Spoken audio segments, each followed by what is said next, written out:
À l'époque des grandes découvertes, l'Espagne était une puissance incontestée, soutenue par une tradition militaire et la volonté de l'Église.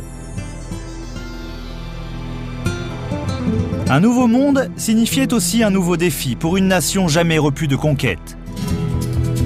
Aujourd'hui, l'esprit persiste, mais plutôt sur le sol national. Madrid, la capitale, reste traditionnelle, fière de sa monarchie et de sa grandeur. Mais alors que les vieilles images régaliennes persistent, c'est le drapeau castillan qui flotte désormais sur l'institution Real Madrid, qui entend bien rester au sommet. Alors que son voisin rival, aux couleurs plus bigarrées, Barcelone, s'appuie sur un mélange de cultures que l'on ressent dans sa force de caractère, sur un héritage très riche, fait aussi de solidarité.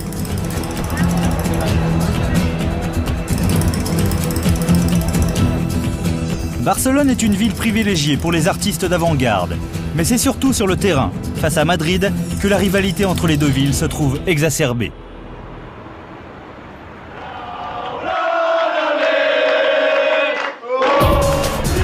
Alors que les clubs se préoccupent plus de leur classement, les supporters rivalisent eux en provocation de tout genre.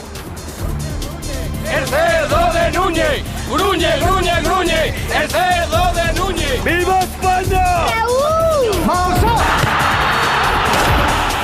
Et le tempérament de chacun ressort forcément dans une atmosphère aussi électrique. El millón de Europa, Barça, Barça, Barça, porque te pilota. Somos los mejores de España, Real Madrid y el Linares Club de Fútbol. Sobre todo el Madrid y España que l'acompanya entera. És molt senzill. No fa falta ni que el jugueu, perquè el perdreu, segur, perquè no existiu. Machacar a los catalanes. Ahí, ahí. Machacarlos, hay que machacarlos. ¡Callarlos! ¡Mira!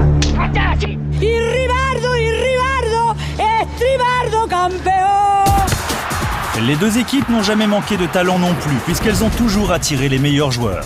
Generalmente, lo que más euforia me da es lo que deprime lo del Barça. There are two giants, let's put it that way, which is Barcelona and Madrid, which always been there.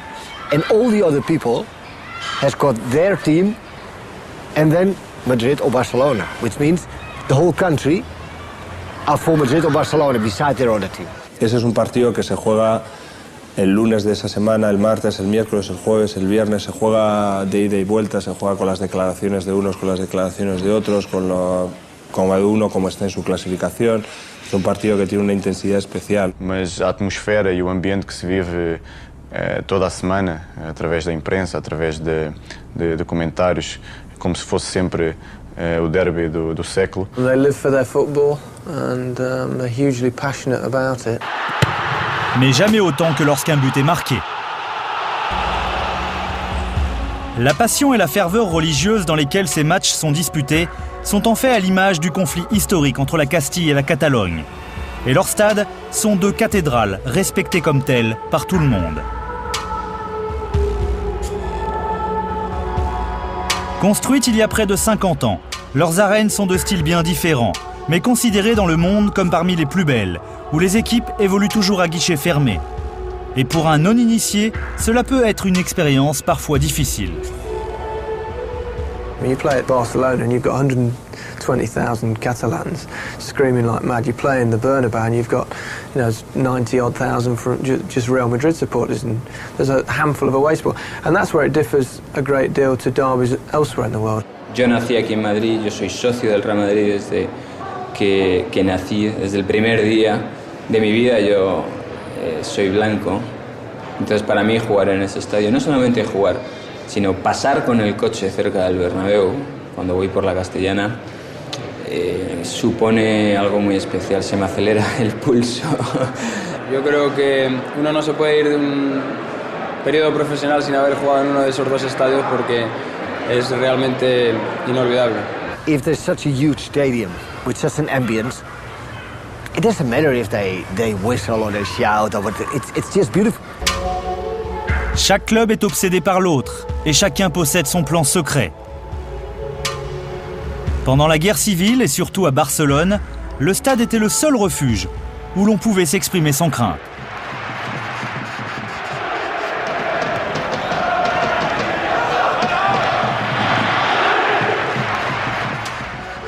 Les deux stades restent donc pour leurs supporters le symbole de leur liberté d'expression.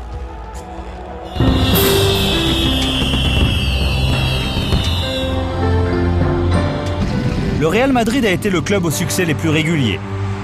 Dans les années 50, c'est un monopole qu'il exerce sur la Coupe d'Europe. Et sa récente résurgence au plus haut niveau a poussé la FIFA à le consacrer comme le meilleur club du siècle dernier.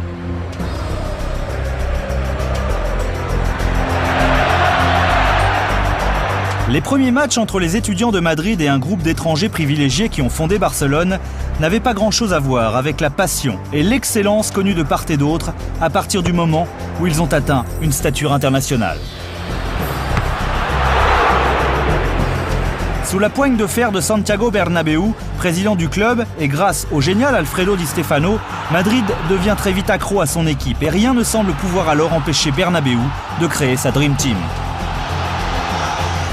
Franco ne tarde donc pas à les utiliser comme les meilleurs ambassadeurs de l'Espagne. Lors de la finale de la Coupe d'Europe 1960 à Glasgow, la télévision permet aussi pour la première fois à tous les téléspectateurs du monde de voir pourquoi ils évoluent une classe au-dessus des autres. Leur style de jeu toujours très fluide leur permet de dominer les Allemands de l'Eintracht Francfort. Forcément, c'est le meneur de jeu et buteur Alfredo Di Stefano, soutenu par la précision diabolique du Hongrois Ferenc Puskás, qui assomme les Allemands.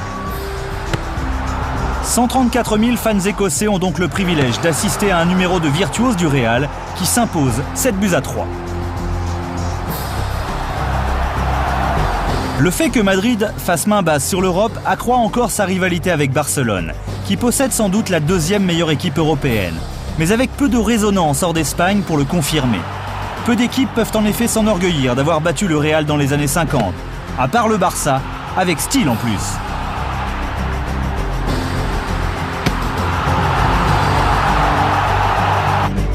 Si Madrid possède Di Stefano, Barcelone compte dans ses rangs le maestro hongrois Ladislau Kubala, arrivé 2 ans plus tôt que Di Stefano et qui joue un rôle déterminant dans l'essor des Catalans. Chaque derby est une question de vie ou de mort, dans lequel la politique n'est jamais très éloignée. Le premier derby de Di Stefano produit un étincelant 5 partout. Ses 2 buts faisant de lui un héros pour les supporters madrilènes.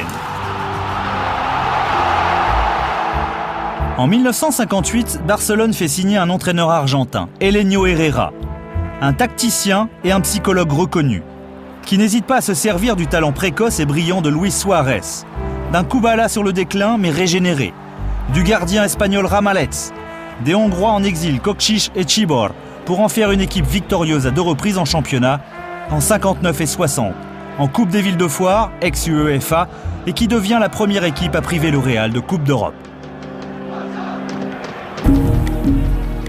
Pour beaucoup, le plus grand joueur à avoir signé au FC Barcelone est Johan Cruyff. Les qualités incroyables de l'insaisissable néerlandais créent un énorme engouement dès son arrivée en 1974 et il ne déçoit pas les supporters. Sa réussite personnelle lui vaudra, ainsi qu'à son club, de nombreuses récompenses. Mais la plus belle d'entre elles est souvent celle du tableau d'affichage, où le chiffre 5 reste un grand souvenir dans les 2 camps. 5-0, 5. Le premier derby de Cruyff se joue à Madrid, où la réputation compte peu. Un baptême difficile, mais Cruyff n'a jamais été meilleur que dans l'adversité. Après une ouverture du score rapide, Cruyff pose sa patte sur la rencontre en marquant le 2e. Et se trouve impliqué sur les autres. La foule madrilène n'a plus qu'à observer en silence la correction infligée par Barcelone. 5-0. 20 ans plus tard, avec Cruyff en entraîneur cette fois, l'équipe considérée comme la Dream Team de Barcelone réécrit l'histoire. Le premier à ouvrir la voie n'est autre que le maître Romario, au terme d'une chevauchée dont il a le secret, suivi d'un coup franc du spécialiste du genre, Ronald Koeman. Les officiels madrilènes sont tendus, mais n'ont pas fini de souffrir. Romario marquant son 2e but avec encore plus de facilité. Le 3e, celui du hat-trick grâce à l'aide de l'élégant danois Michael Laudrup. Mais le meilleur est encore à venir, avec encore Romario dans un numéro de soliste pour le 5e but. Et pour le plus grand bonheur des fans de Barcelone, et une victoire à la saveur de déjà-vu pour Johan Cruyff.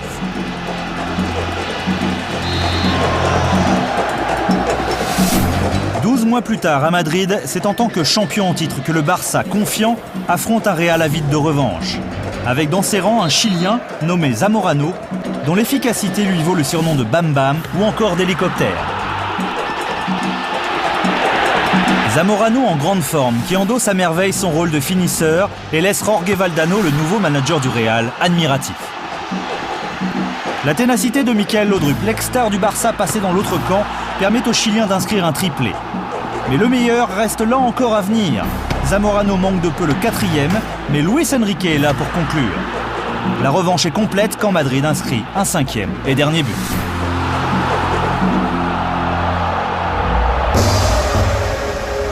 Le vent a tourné pour Cruyff. Des années de tabac ajoutées à l'habituelle pression subie par les managers, des conflits incessants, des attaques permanentes sur son manque de communication et son obstination à jouer l'offensive l'envoient à l'hôpital. Il est aussi la cible régulière des impitoyables médias espagnols qui ne lui passent rien.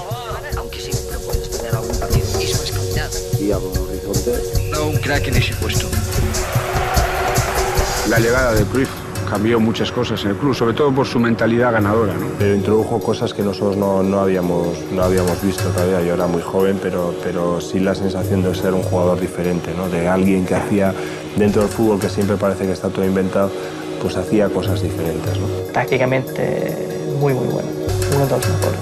That's why I think that playing well is very important, because only winning, I don't think that's enough. Le palmarès de Cruyff en ferait pourtant pâlir beaucoup. Respecté comme joueur et comme manager, campé dans ses convictions, il peut aussi afficher un palmarès beaucoup plus étoffé que certains. Le plus beau trophée étant bien sûr la Coupe d'Europe des clubs champions 1992. Alors que Cruyff permet à ses détracteurs de se couvrir de gloire, il sait néanmoins que cette Coupe d'Europe est le trophée qui manquait au club pour souffrir la comparaison avec son éternel rival, le Real Madrid. Malgré la frustration finale, il obtient donc la reconnaissance éternelle du club.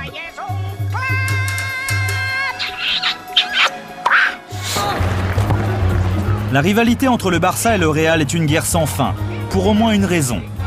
Un récent sondage a montré que parmi les supporters de Barcelone, 48% sont plus contents de voir Madrid perdre que de voir Barcelone gagner. Cette rivalité est même une bénédiction pour les dessinateurs satiriques. Ils ont toujours quelque chose à pasticher ou accentuer. En Real Madrid Televisión. Les deux clubs ont maintenant leur chaîne de télé pour permettre à tout moment à leurs fans de savoir ce qu'ils veulent sur le club et ses à côté. Le battage médiatique est important, mais le succès est primordial. Pas seulement parce que le club est le Real Madrid, mais car c'est aussi essentiel pour rallier encore plus de socios. Pendant que Real Madrid TV se focalise sur les succès du club, Canal Barça se concentre sur sa langue et son statut culturel, ainsi que sur les stars du club.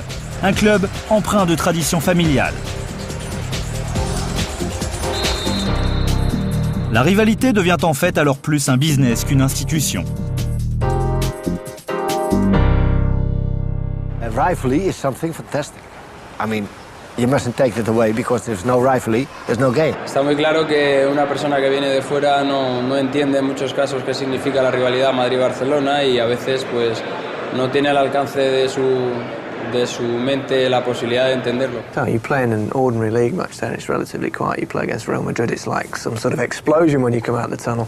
Fireworks, and it's absolutely packed, it's just different. Pero bueno, vamos a ver, no me digas que no es bonito ver el Real Madrid blanco con los mosaicos, que parece que haya nevado, aunque esté en verano, ha nevado en verano. Et bien sûr, les sponsors s'en emparent. Creo que la gente no se da cuenta qué significa jugar tantos partidos seguidos. Pero todos los partidos de Liga, que ya son los de Copa. Y una vez jugada la Supercopa, vemos a Europa para jugar todos los partidos de la Liga de Campeones. Pero estoy contento que los jugadores estén en forma, aunque yo esté fuera de juego. We need his back.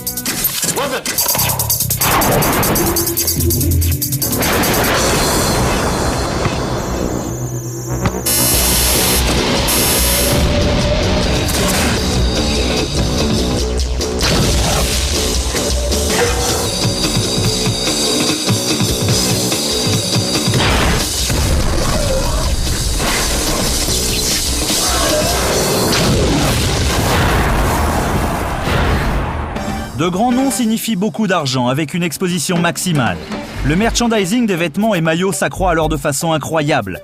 Plus le club est grand et plus il devient un produit marketing. Et personne ne paraît aussi grand que le Real Madrid et le FC Barcelone.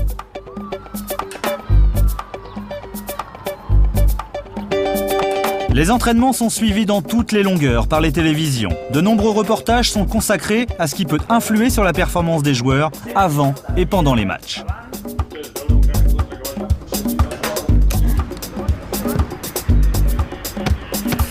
Avec des supporters partout dans le pays, nombreux sont ceux à faire le pèlerinage pour essayer d'approcher leurs idoles.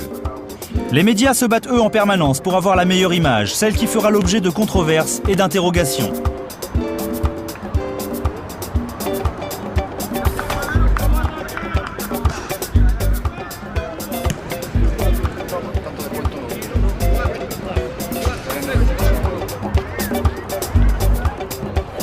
Les entraînements révèlent souvent des frictions sous-jacentes entre certains joueurs.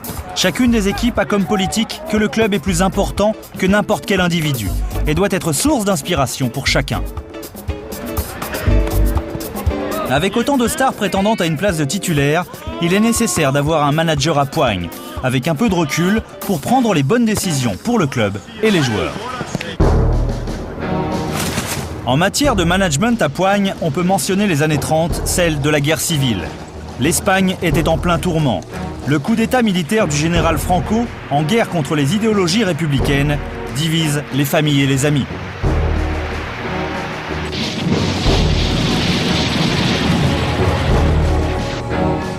Les idéaux fascistes de Franco lui valent le soutien d'alliés plutôt discutables, alors que de nombreux patriotes et partisans meurent en masse. Parmi lesquels le jeune président de Barcelone, Josep Sunyol, dès la première semaine de guerre. Connu aussi comme un politicien catalan très populaire, la mort tragique de Sunyol intensifie encore le ressentiment entre Catalans et Castillans. Mais Franco devient de plus en plus puissant. Devenu le modèle de nombreux entraîneurs de football, il parvient parfaitement à monter ses ennemis les uns contre les autres. En 1941, la controverse est à son comble quand l'intimidation politique est alors utilisée dans le sport à l'occasion d'une sinistre finale de coupe entre les deux camps.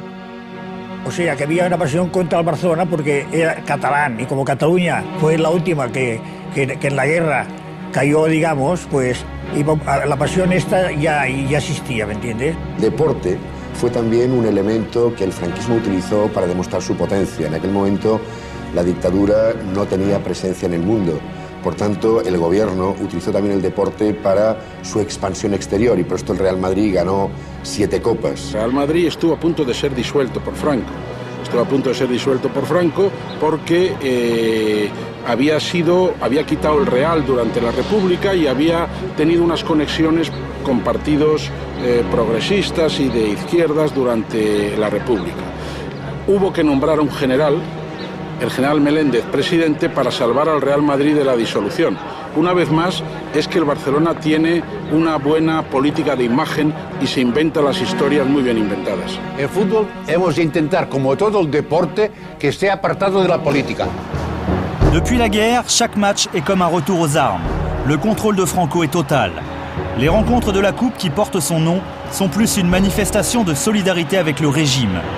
Et les supporters du Real s'en donnent à cœur joie pour exprimer leur haine du rival catalan. Malgré toutes ces tensions, un Franco affaibli aura, à l'occasion de sa dernière finale de coupe, la chance de voir son Real Madrid adoré prendre le dessus sur son vieil ennemi. La mort de Franco est pour beaucoup un soulagement. Le pays peut maintenant tenter de renouer les liens entre chacun. Personne ne symbolise mieux l'image et le caractère du Real Madrid que son fougueux président Santiago Bernabéu. C'est lui qui a eu l'idée provocante, alors que l'Espagne souffrait encore des ravages de la guerre civile et de son isolement dans le monde, de construire non pas seulement un stade, mais une icône du nationalisme espagnol et une vitrine pour le reste du monde. Bernabéu era un hombre del fútbol y él había sido jugador amateur en el Madrid, había sido luego directivo, había sido secretario técnico Y en un momento determinado llega a la presidencia y cree desde el mundo del fútbol, porque él sí tenía ese espíritu deportivo y futbolístico, que luego se ha perdido en muchas juntas directivas que lo han visto más como negocio que como manifestación de deporte, y él lo que buscaba era que su equipo fuera el mejor, nada más, y acertó. Él supo que el fútbol iba a ser la distracción de la gente humilde y él apostó por hacer un estadio grande. Beaucoup pensaient que Bernabéu était fou, perdu par la grandeur des années dorées de l'Espagne. Il n'était pas fou. Mais en tant qu'excellent soldat de Franco qui a mené l'offensive contre la Catalogne, rien ne le motivait plus que de créer un instrument que ses ennemis de Barcelone ne possédaient pas. L'attente était immense si l'on en juge de la masse de gens venus au stade pour manifester leur soutien. Le match inaugural en 1947 se joue contre le rival local, l'Atlético Madrid. De féroces compétiteurs qui n'étaient pourtant pas décidés à jouer les rôles de faire-valoir comme aux premières heures de Franco. Et ils étaient d'ailleurs souvent plus respectés que le Real. Di Stefano is the best overall player that I ever saw. He is the brainiest player that I ever saw. And I only saw him when he was in his 30s. And I always try to imagine what he would have been like when he was about 18 or 19. He must have been wonderful. Ha sido el hombre más completo que ha habido, con velocidad en aquella época, y era muy rápido, con mucha inteligencia, era un líder. Di Stefano et le Real Madrid étaient destinés à se rencontrer. 3 buts inscrits avec les Colombiens du Millonarios contre le Real en 52 convainquent Bernabéu que c'est le joueur dont il a besoin. Di Stefano a appris son métier avec l'équipe argentine de River Plate, à laquelle il appartient toujours officiellement et qui se met d'accord avec Barcelone. Mais le Millonarios Bogotá n'a pas la même vision des choses. Nosotros viajamos contratados por el club Real Madrid. El Real Madrid fue contratado. Yo me comprometí con el presidente del Real Madrid, Santiago Bernabéu, que si Di Stefano quería irse para España, Millonarios se lo cedía única y exclusivamente al Real Madrid. No olvidemos que el Madrid, cuando construyó el nuevo estadio, Santiago Bernabéu, un campo mucho más pequeño que ahora, pero ya en ese sitio era una inversión muy importante, y el Real Madrid entonces era un equipo que estaba a punto de bajar a la segunda división. De hecho, se hablaba entonces de que para qué se construyera un estadio tan grande para un equipo de segunda. Ce qui semble au départ un conflit insurmontable est, selon la rumeur, résolu par Franco lui-même. Bernabéu était écouté par le président et a rendu les choses possibles. Di Stefano ne l'a pas déçu. Les duels avec le Barça vont dès lors prendre une autre dimension, surtout que les Catalans ont aussi leur propre star avec Ladislau Kubala. À la double nationalité tchèque et hongroise, Kubala est arrivé en Espagne en 1950 en tant que réfugié de guerre. Il est tout de suite devenu barcelonais. L'association entre Di Stefano et Kubala aurait donc été catastrophique pour le Real.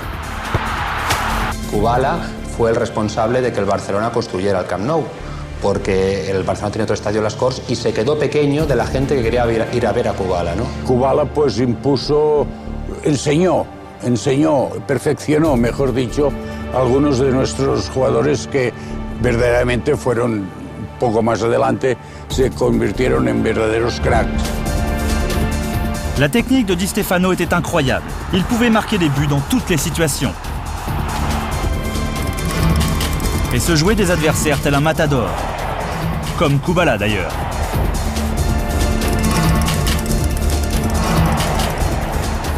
Il savait que le public venait pour les voir, et que plus il y avait de monde, et meilleurs ils étaient. Au crépuscule de leur carrière, ils se sont d'ailleurs rejoints à l'Espagnol Barcelone, avec Kubala comme entraîneur et Di Stefano en tant que joueur et capitaine.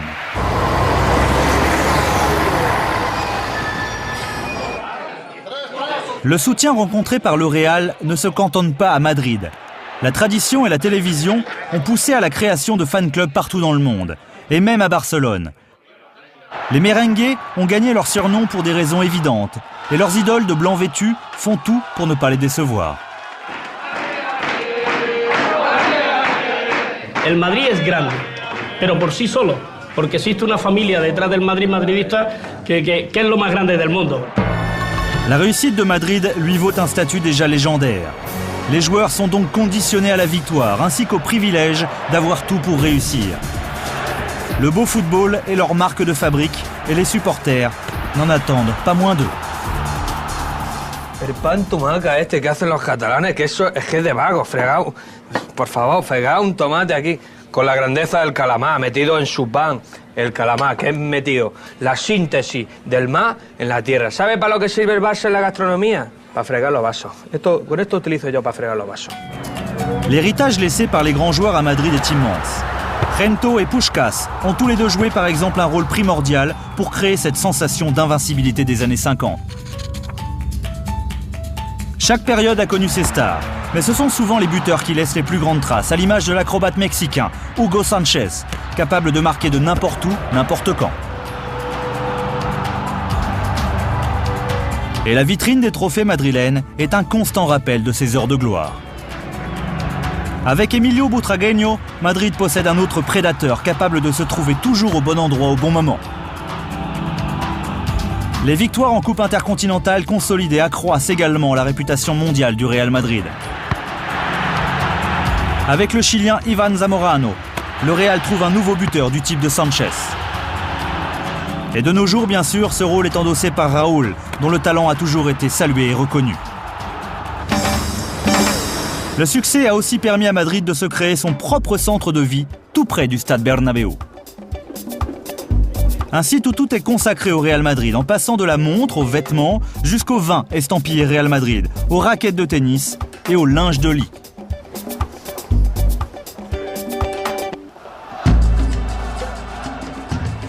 Les festivités consacrées au centenaire du FC Barcelone ont clairement montré à quel point le club était lui aussi reconnu dans le monde entier. En découvrant la devise du Barça, un club de foot pas ordinaire, il est plus facile de comprendre pourquoi la plupart des fans portent le Barça dans leur cœur. Esa pasión de padres a hijos, de abuelos a padres, toda la familia sigue una tradición. Ser del Barça es algo que se lleva muy dentro, ¿no? Jamás pensé que algún día formaría parte del Barcelona y cuando fiché este verano por el club, bueno, pues para mí ha sido algo que se me escapaba, ¿no? Jamás que creería que jugaría aquí. Special. It's definitely more than a club. Mais c'est le côté spirituel de ce club qui frappe et que l'on ne retrouve pas beaucoup ailleurs. Historiquement, on fait remonter ses origines au vieux monastère bénédictin de Montserrat, perché dans les montagnes proches de Barcelone, d'où la Vierge Noire distille ses qualités mystiques. La Moreneta a joué un rôle clé dans la société catalane depuis plus de 500 ans, et notamment en veillant sur le bien-être du FC Barcelone. El día que juego al Barça, pues paso por la Virgen y le digo, no me falles. La rumeur veut également que le chevalier médiéval Percival ait découvert le Saint Graal ici. Avec une telle combinaison de puissance, il n'est pas étonnant que le Barça conserve une place pour la Vierge au sein même du stade. Montserrat y la Virgen de la Merced, que es la patrona de Barcelona. Esas dos vírgenes han velado siempre para la salud de todo el Barcelona, de todos sus socios, de sus jugadores, de todos. La pose de la première pierre du Camp Nou a donc constitué un événement culturel majeur. L'Église et la Vierge ont été sollicités pour bénir et protéger la citadelle de la solidarité catalane. Et d'ailleurs, l'histoire du club est magnifiquement retracée dans un musée impressionnant. Son fondateur et premier président s'appelait Hans Gamper. Suisse de naissance, son amour du jeu en tant que joueur et administrateur a beaucoup contribué au succès futur du Barça, mais aussi en offrant au club et au pays sa première star, Pepe Samitier. Samitier était une star sur et en dehors du terrain. Parfaite icône des années 20, sa souplesse corporelle et son aptitude aux contorsions acrobatiques lui ont valu le surnom de Omar. Mais il deviendra aussi le premier joueur à déserter ensuite pour le Real Madrid. Si Samitier el traspaso fue un reloj de pulsera, no tan bonito como este, más barato, pero él aportó al Barcelona toda su personalidad, que la tenía mucha. Era un hombre muy querido en toda España, no solamente en Barcelona, en Madrid era un hombre que lo adoraban. Alors que Samitier était vénéré, l'objectif majeur du club restait toujours la Coupe d'Europe des clubs champions, pour laquelle aucune dépense n'était superflue. Avec l'acquisition du brillant mais versatile Diego Maradona pour un transfert record de 6 millions de $, c'est une latine dépendance qui débute. Un transfert qui fait de Maradona la cible de tous les tacleurs du championnat et qui l'empêche de s'exprimer. Le suivant sur la liste est le rebelle mais tout aussi talentueux brésilien Romario, buteur inarrêtable. Ensuite, c'est au tour du précoce et talentueux Ronaldo, avec là encore un transfert record. Capable de marquer des buts incroyables, il ravissait tout autant qu'il désespérait ses entraîneurs.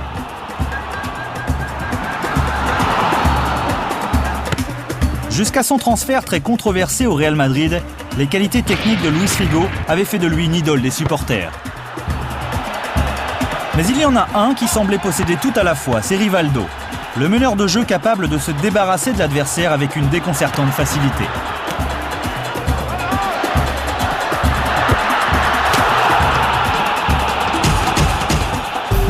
L'icône la plus chérie du Barça, c'est le vieux Grampa, le protecteur de la Masia, véritable refuge pour la nouvelle vague des espoirs du Barça, avides d'imiter leur héros, Pepe Guardiola, le capitaine du club.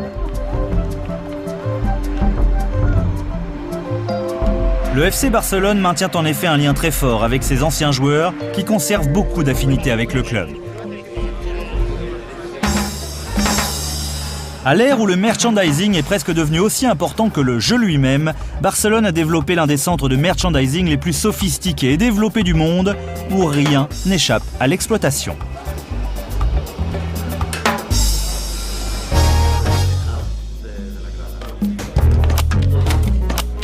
Une image demande de l'exposition, et rien de mieux pour cela que les médias, que ce soit les journaux, la radio ou la télé.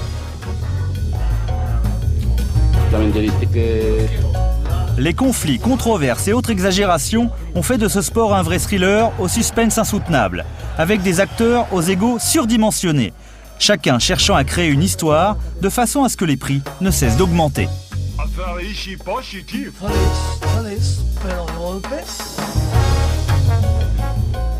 Les quotidiens sportifs se livrent aussi une lutte sans merci à la recherche de la moindre petite histoire qui pourrait booster leur vente. Drogue, sexe et rock'n'roll sont souvent à l'ordre du jour. Et plus la star est grande, plus la cible est attractive.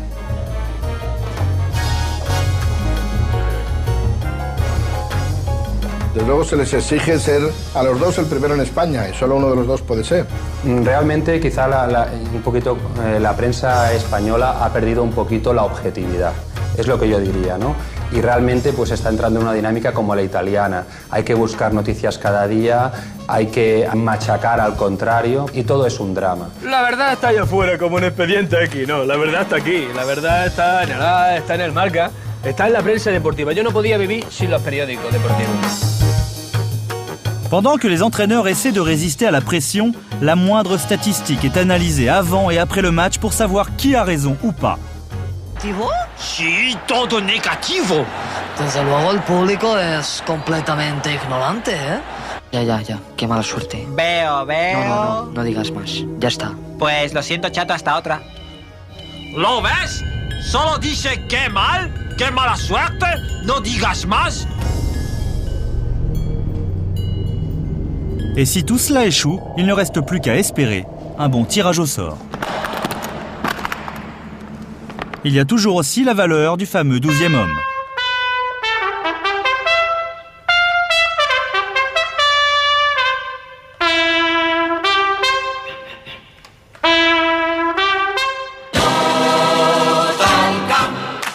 Rudy Ventura est un des fans les plus célèbres du Barça. Sa trompette résonne comme un cri de guerre pour les supporters du club. Un cri pour se rassembler derrière l'équipe. Et là où le Barça se déplace, Rudy est sûr de suivre.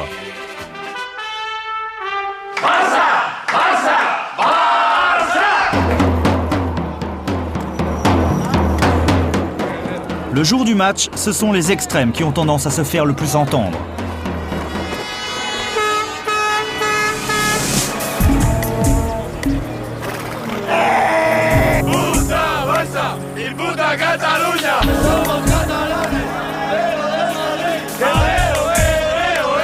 Pour un derby à Madrid, il y a peu de supporters du Barça.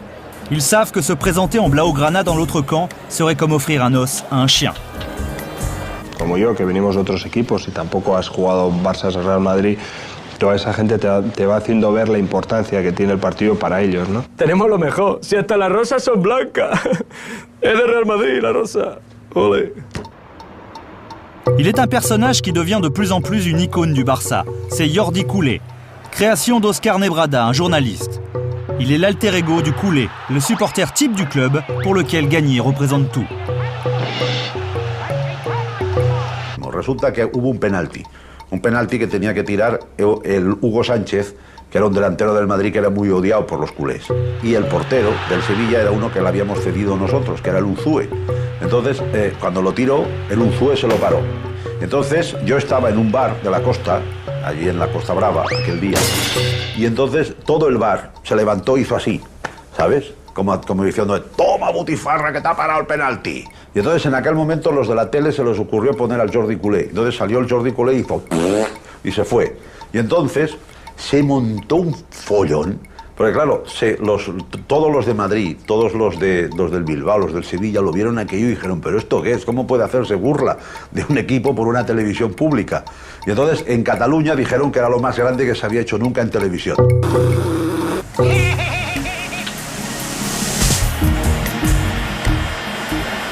À l'approche du coup d'envoi, l'attention des joueurs et des supporters tourne à la fièvre, chacun essayant de se forger une confiance pour le match à venir.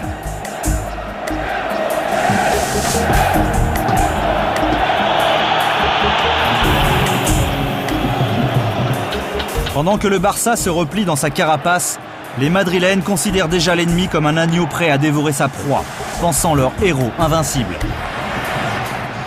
La marée blanche est donc comme un défenseur supplémentaire capable de faire trembler les meilleurs.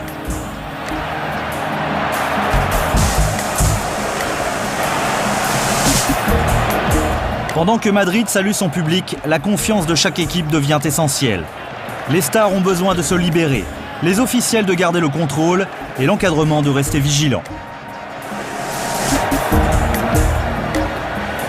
C'est alors le moment où celui qui ressent le plus de passion et d'abnégation peut aller chercher la victoire.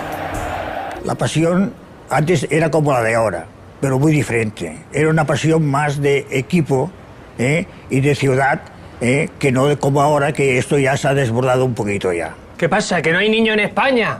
¿Que no hay futbolistas? ¿Que no hay kilómetros de playa? ¿Que no hay campos para correr? ¿Qué pasa? ¿Tanto extranjero? El primer año que llegué yo aquí, pues solo podían jugar 3 extranjeros, los 8 restantes éramos españoles. Ahora prácticamente jugamos 2 o 3 españoles nada más, ¿no? Nos gustaría que hubiera más jugadores de casa, pero al principio todo queremos tener los mejores jugadores que hay en cada momento en el mundo, ¿no? Quelle que soit les discussions sur la valeur des joueurs espagnols ou celle des onéreuses recrues étrangères, c'est le plus grand match du monde. Mais c'est aussi une guerre sans fin. En tant qu'ex-joueur de Madrid, Luis Enrique est régulièrement la cible d'insultes. Il restera à jamais celui qui est passé à l'ennemi. La moindre petite faute focalise toutes les attentions car le coup franc offre forcément une occasion au spécialiste du genre, Roberto Carlos. À près de 30 mètres, la plupart chercheraient le centre, pas Roberto Carlos. C'est donc Madrid qui ouvre le score, à près de 120 km/h.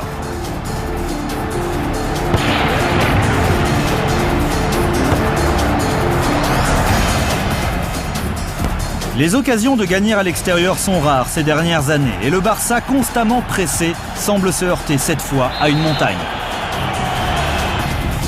Rivaldo notamment est une cible permanente.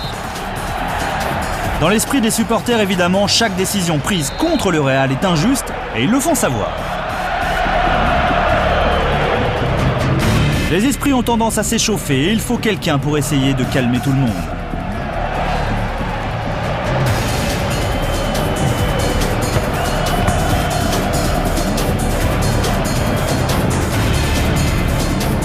Une fois encore, Roberto Carlos fait mal à la défense du Barça, avec Anelka en conclusion pour porter le score à 2-0.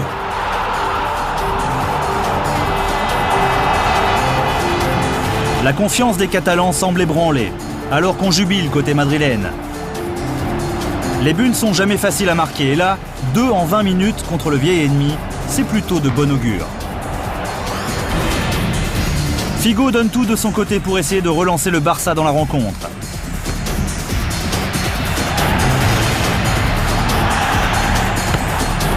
Mais il est vrai, sans grande réussite. Luis Enrique laisse éclater sa frustration dans un clash avec Salgado. Une nouvelle incursion de Figo débouche sur un coup franc. L'occasion pour un autre Brésilien spécialiste du genre d'essayer de se mettre en évidence. Mais Rivaldo ne parvient qu'à toucher du bois.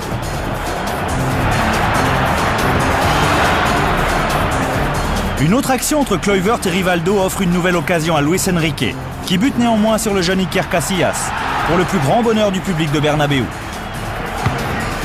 En seconde période, Kluivert trouve encore Luis Enrique, bousculé dans la surface mais sans que l'arbitre ne siffle en faveur du Barcelonais.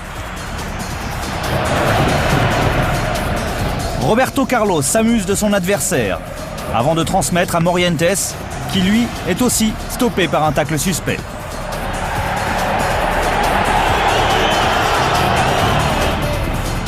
Une chevauchée de Redondo perce un trou dans la défense barcelonaise. Un échange entre Salgado et Morientes pour le 3e but madrilène.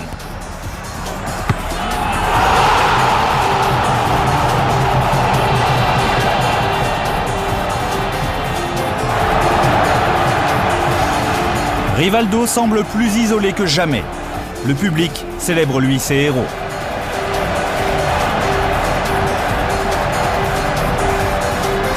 Pour Vicente Del Bosque, l'entraîneur qui n'a jamais eu la tâche facile, c'est un soulagement de voir que tout va enfin dans le bon sens.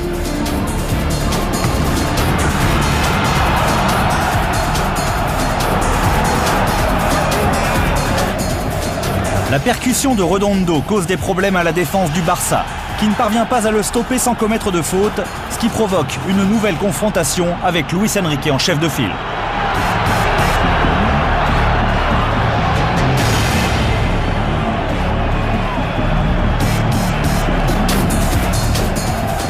Figo a beau tout tenter pour trouver une faille dans la défense madrilène, rien n'y fait, il n'y parvient pas.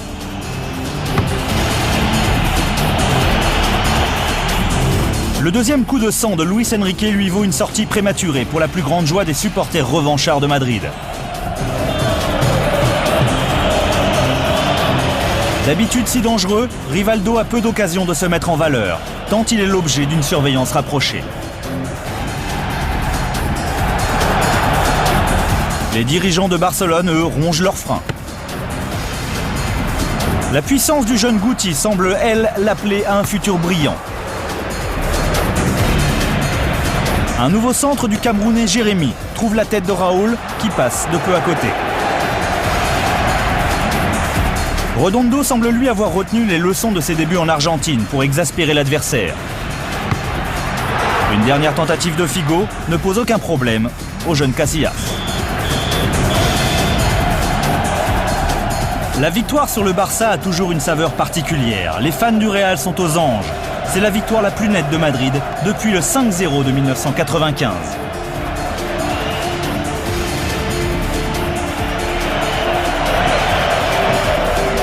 Un peu découragé, Rivaldo n'a plus qu'à penser dès maintenant au match retour. Avec des enjeux aussi élevés, la durée de contrat des entraîneurs à ce niveau est forcément très courte. L'euphorie initiale ne dure jamais bien longtemps.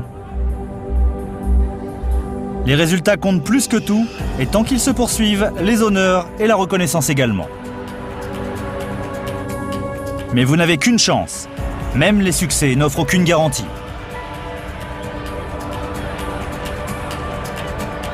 Et peu importe les efforts consentis, ce sont la communication et la vérité du terrain qui comptent.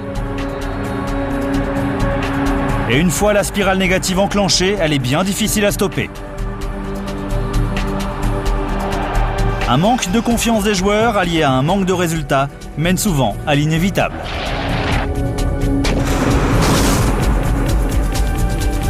Avec autant d'attentes et de puissance, les performances irrégulières de Barcelone, couplées à une dernière défaite contre Valence en Coupe d'Europe, constituent l'insulte de trop pour les supporters.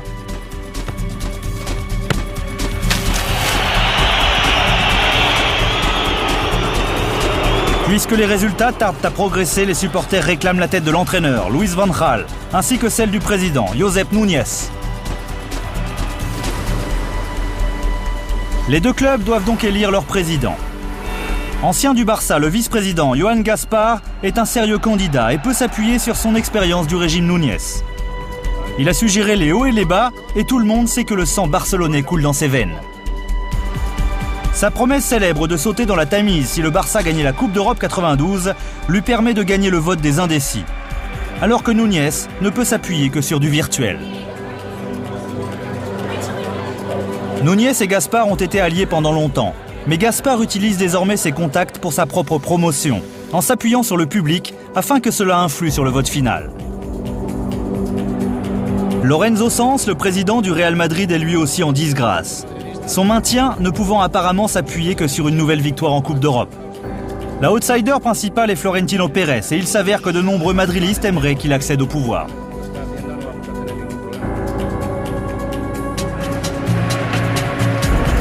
Comme prévu, Gaspar remporte donc le suffrage et en félicite la presse. Joan Gaspar és en Joan Gaspar. I la renovació del Barça us la puc garantitzar. Le premier vrai test pour Gaspar ne se fait pas attendre après la confirmation par Pérez que Luis Figo, la superstar du Barça, a bel et bien signé à Madrid pour le transfert record de 50 millions de dollars. Pour les supporters de Madrid, c'est un don du ciel. Pour les Barcelonais, une catastrophe. Pas seulement parce que le club a menti, mais aussi car Figo, qui a souvent clamé son allégeance au Barça, a rejoint l'ennemi. Passer d'un camp à l'autre reste un sujet sensible, qu'a pu expérimenter l'ancienne star de Barça, Michael Laudrup, victime ensuite de la colère des supporters. Il a notamment été marqué par la réaction et le traitement brutal que lui ont réservé ses anciens coéquipiers. Entonces, cuando alguien que quieres muchísimo se va al enemigo más odiado de siempre, de toda la historia, eso tiene el riesgo de convertirse en lo contrario, ¿no? Cuando he ido a jugar al Real Madrid, pues bueno, la afición es todo lo contrario, ¿no? Siempre me habían tratado muy bien allí, ¿no? Lo único que un jugador que juega primero en un equipo y luego se va al otro, pues siempre es considerado como una especie de traidor. Avec le derby, le Camp Nou devient donc l'objet de toutes les attentions. Figo, sachant qu'il doit s'attendre à un match très difficile.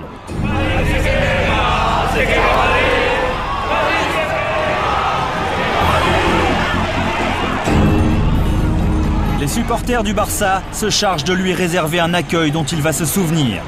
Les rumeurs vont bon train et c'est aussi la porte ouverte à tous les sentiments les plus extrêmes.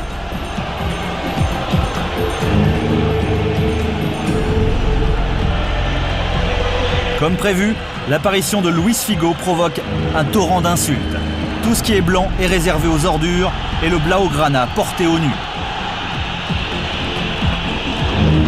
Pour Serra Ferrer, l'entraîneur du Barça, c'est aussi un test majeur.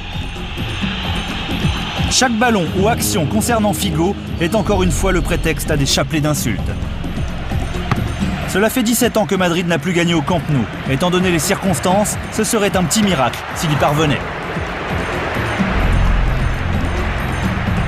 Un tacle maladroit de Hierro, le capitaine de Madrid, sur Rivaldo, va permettre l'ouverture du score.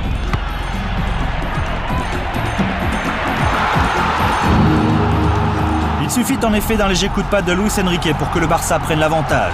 Figo appartient déjà au passé, les fans ne cessant de chercher à l'humilier. Le but est en fait un but contre son camp, mais l'essentiel pour les supporters, c'est bien que le Barça mène. Malgré les caprices du ciel et la pluie qui fait son apparition, rien ne peut doucher l'enthousiasme des supporters du Barça. Les extrémistes du Barça dépassent néanmoins les bornes en pilonnant Figo d'une pluie de bouteilles, un incident très vite maîtrisé par la police locale. L'entraîneur madrilène cherche alors à injecter un peu plus de puissance. Mais c'est Figo et sa finesse qui font des merveilles.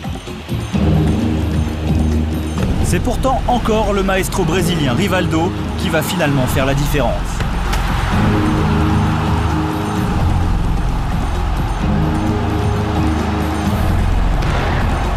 Un but pas vraiment inoubliable, mais assez pour remporter un match plus disputé hors du terrain que sur la pelouse. Le retour de Luis Figo n'est pas près d'être oublié.